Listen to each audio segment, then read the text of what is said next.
কেমন আছো তোমরা সবাই? আশা করি খুব ভালো আছো, আমিও বেশ ভালো আছি। আবার চলে আসলাম একটা নতুন ভিডিও, একটা টিপস নিয়ে তোমাদের জন্য।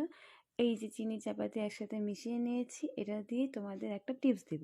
এটা তো ভাবছো এই চিনি চাপাতি দিয়ে কী আবার পাগলের মতন টিপস দিব? আরে দাঁড়াও, থামো থামো, দেখে নাও সম্পূর্ণ ভিডিওটা স্কিপ না করে। এই যে কৌটোটা বসিয়ে রাখছি, তার মধ্যে দিয়ে দিয়েছি ওই চিনি চাপাতি। এবার তার উপরে যে বাটিটা রাখছি, তার নিচে তৈরি হচ্ছে চিনি চাপাতি পুড়ে যে বাষ্পটা, সেটাই তৈরি হয়ে যাবে আমাদের ঘরোয়া মেহেন্দি। তোমরা হয়তো ভাবছো ঘরোয়া মেহেন্দিটা আবার কি? ঘরোয়া মেহেন্দিটা এটাই যে এটাতে আমাদের ইনস্ট্যান্ট কালার দেবে। দেখো এই যে বানিয়ে নিয়ে আসছি। এবার এটা দিয়ে এই যে সরু একটা কাঠি নিয়ে নিবে, সেটা দিয়ে হাতে যেইভাবে ইচ্ছে তোমরা পরে নেবে, ব্যাস কালার সাথে সাথে হয়ে যাবে।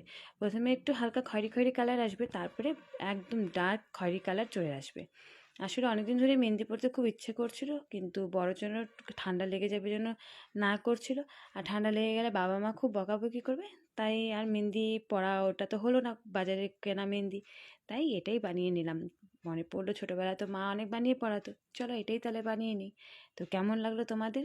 দেখে নাও সম্পূর্ণ ভিডিওটা আর জানিও। আর কে কে পড়েছো এই মেহেন্দিটা আগে জানিও তো কমেন্টে। এই দেখো আমার মেহেন্দির কালার চলে আসছে, এরপর আরও কালার হয়ে যাবে আস্তে আস্তে। টাটা সবাইকে।